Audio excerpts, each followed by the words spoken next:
in the air today decides the fate of nations. Air power must be ours where the cause of peace dictates. In the sky over Hong Kong, over the sands of the Middle East.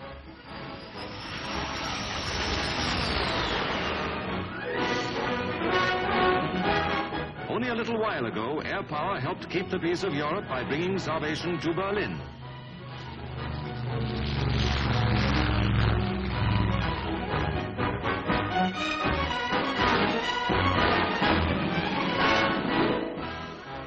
And now across the world to Asia, where those who fight terrorists in Malaya must be supplied by air. History comes roaring closer with the Australian meteors at work for the United Nations over Korea.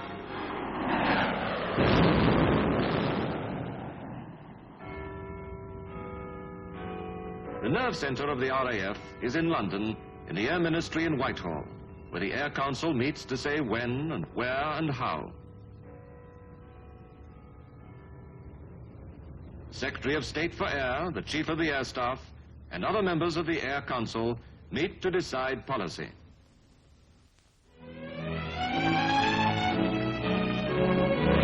Britain's survival lies in the sea lanes and the traffic that flows along them. Today, war has spread to the third dimension, and command of the sea entails command of the air above it. Coastal Command must scan the skies and search the seas. Their eyes reach further than ever in history. We now have the Shackleton long-range reconnaissance aircraft, flying further and staying aloft longer than any of her predecessors.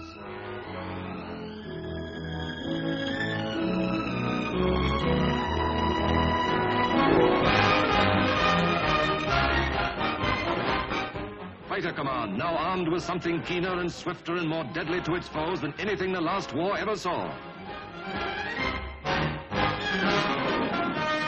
Speed is vital. Jets mean speed that takes a man and his machine 9 miles in every minute, and more to come.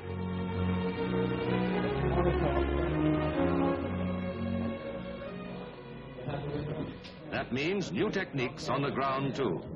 New methods of control. New operations. New radar eyes.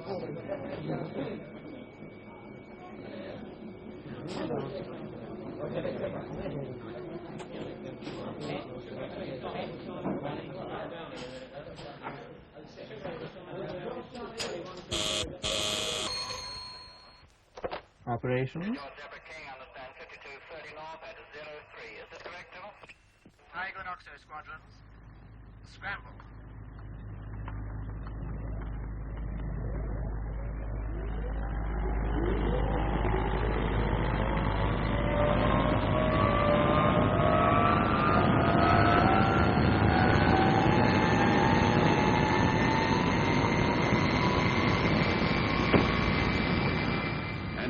New standards of human skill.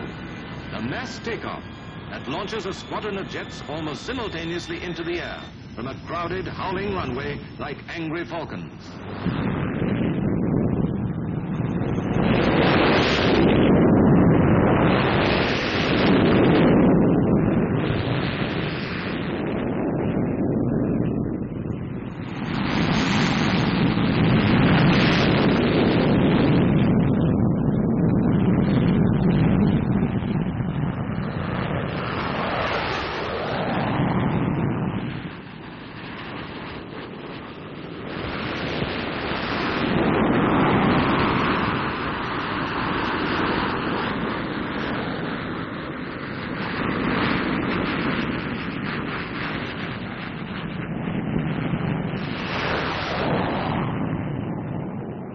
Is faster than the Spitfire, but the progress of development is also fast. The Meteor is to be replaced by new fighters such as the Swift.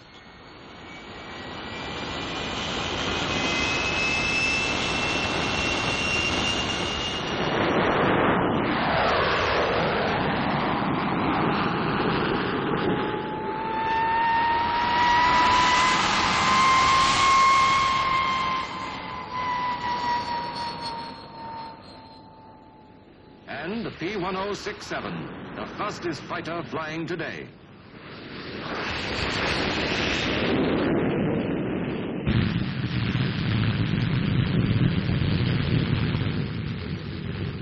Among the bombers, Anglo-American cooperation is very close.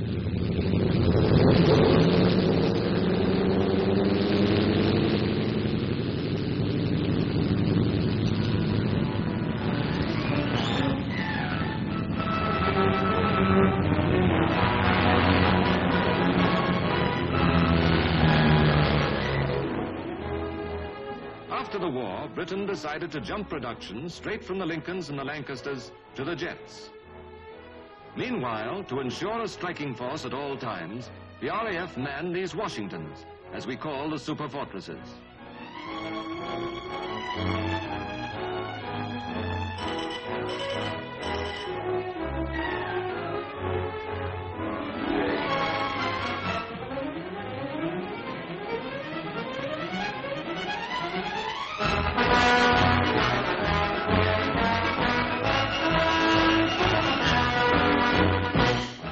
We've also provided bases for the United States Air Force, who operate such enormous airborne monsters as the B-36, most gigantic of bombers, a 10-engine battleship, 6 piston engines and 4 jets.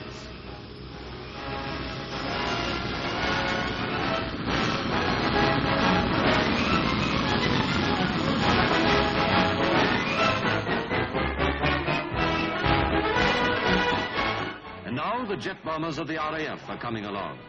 The Canberra is coming into squadron service, a sleek thing more beautiful to the eye than to the ear, which can fly twice as fast as the Lincoln and twice as high.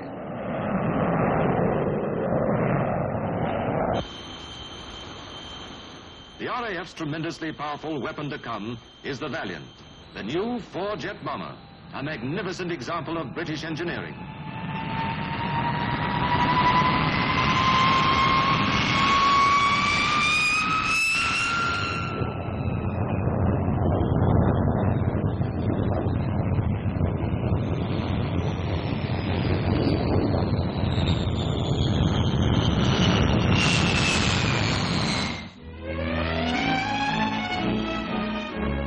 Disintegrated world, we have at last found an integrated will for peace. The North Atlantic Treaty Organization means an interlocking efficiency, new to the history of this contending world. Now the mechanics of European defense are welded under General Eisenhower and his Air Chief Marshal Saunders, who has the task of coordinating the growing efforts of all our neighbor lands to build their air strength.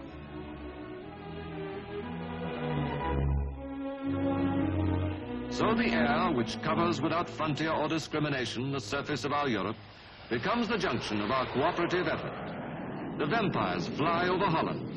The North Atlantic Treaty Organization ignores the land frontiers so that each may be inviolate.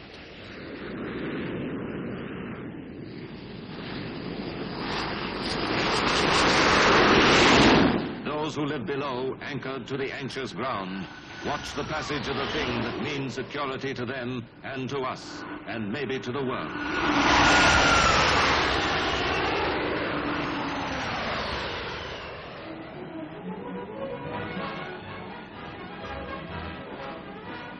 Our contribution is ourselves and our brothers of the Commonwealth, the Canadians,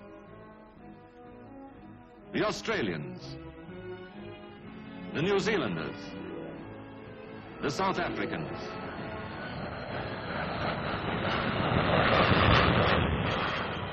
a glorious brotherhood of the air, a common element which is shared by all who breathe it and share a love of freedom. Freedom to be maintained by such roaring things as these. Together, always together, those who share the common sky of freedom must protect it together.